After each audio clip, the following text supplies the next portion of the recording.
Box ఉంది కదా, box open చేస్తుంది అని అనుకుంటున్నారా? సో మొన్న నేను తీసిన బాక్స్ ఏంటి అని అంటే అది నూజివీడు ఆంధ్ర నుంచి వచ్చింది అనమాట. ఇది స్పెషల్ గా తెలంగాణ సునీతక్క పంపించింది.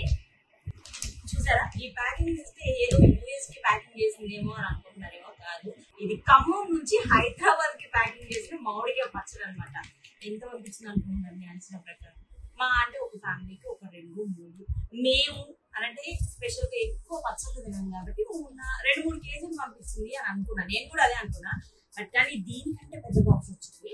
ఇలానే ప్యాకింగ్ చేసి 8 కేజీలు వచ్చింది. 10 కేజీలు వచ్చింది. ఆ 20 కేజీల పచ్చడి నేను ఒక్కదాన్ని, మా ఇంట్లో వాళ్ళే తింటారనుకోండి, ఫ్రెండ్స్ కూడా మేబీ నేను పంపించవచ్చు నాకు తెలిసి. సో ప్యాకింగ్ మాత్రం చెప్పాల్సి వస్తుంది కదా. ఎలా ప్యాకింగ్ చేసింది అనేది మా బావగారు అడగారు. సో ఇవి అయితే మామిడికాయలే, నేను కూడా చూడలేదు, ఇప్పుడు చూడాలి.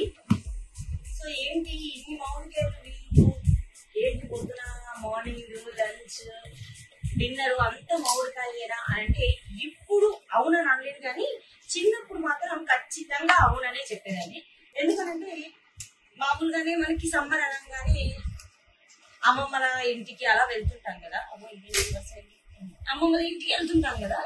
అలానే వెళ్ళినప్పుడు మా మామయ్య, పెద్ద మామయ్యకి మామిడి తోటలు లీజ్ తీసుకున్నాడా లేదు అని అంటే చెట్లను లీజ్ తీసుకున్నాడో తెలియదు, కానీ మామిడికాయలు అయితే మాకు ఇంత రూమ్ ఉండేది, పెద్ద రూమ్ ఉండేది. ఆ పెద్ద రూమ్ నిండా కూడా మొత్తం మామిడిపల్లె రసాలు, తోతాపురి, బంగినపల్లి, చిన్న రసాలు, పెద్ద రసాలు అని డిఫరెంట్ గా ఉండేవి అనమాట.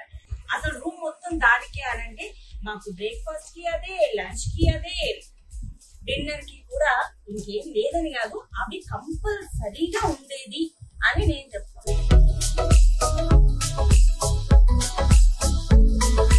మొత్తానికి అయితే విప్పేసాను, ఎలా పెడితే అలా విప్పాను. ఏంటి ఎలా విప్పింది అని మాత్రం అనుకున్నది. సో ఇదొక బాక్స్, ఇదొక బాక్స్, స్మెల్ సూపర్ అదృశ్య అసలు. సో ఇవి ఏమో కొంచెం పెద్దగా ఉన్నాయి, పెద్ద కాయలు. ఏదో తేడాగా ఉందేంటి?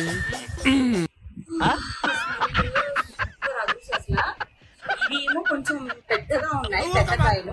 మామూలుగా పెద్ద కాయలు 100, చిన్నవి చిన్న మామిడికాయలు 50 అలా అంటారు కదా. సో అలానే ఉంది, నేను అమ్మడానికి కాదు, ఇవి చిన్నవి ఇవి. సో వీటిని వీటిని బంగినపల్లి అంటారు అనేది అయితే నాకు తెలుసు. మరి వీటిని కూడా బంగినపల్లి అంటారా, దీనికి వేరే పేరు ఉందేమో తెలియదు. నేను కనుక్కున్న తర్వాత నేను మళ్ళీ చెప్తాను. ఇది సో అలా మేము అప్పుడు బాగా ఇవి మామిడి పళ్ళు ఇలానే తినేవాళ్ళు ఉంటాం. లంచ్, బ్రేక్ఫాస్ట్ కి, లంచ్ కి, డిన్నర్ కి పెరుగులో మామిడికాయ ఖచ్చితంగా సైడ్ ఉండేది.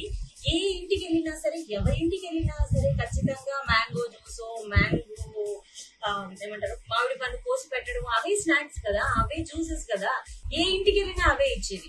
ఇప్పుడు మనం ఎక్కువ రేట్లు పెట్టుకుంటున్నాం, కానీ అప్పుడైతే తనవి తీరా తిని ఎందుకు విషయం ఏంటి అని అంటే అలా తిని కూడా ఏమీ కాదా అని అంటే చెప్పలేము, కానీ ఖచ్చితంగా హీట్ బాయిల్స్ మాత్రం అవుతాయి. నాకైతే ఇంత హీట్ బాయిల్ అయిందనమాట చిన్నప్పుడు.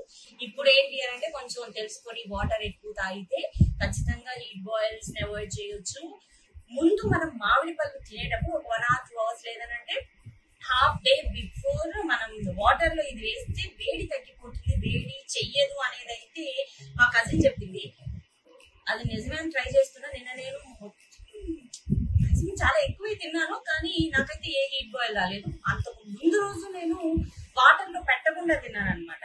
అప్పుడు మాత్రం ఇక్కడ హీట్ బాయిల్ వచ్చింది. మా చెల్లి శాపం కూడా అయ్యి ఉండాలి, శాపం పెట్టింది అనమాట. నువ్వు ఎన్ని కాయలు తింటున్నావు కదా, నీకు హీట్ బాయిల్ రావాలి, ఇక్కడ రావాలి, ఇక్కడ రావాలి, ఇక్కడ రావాలి అని చెప్పి.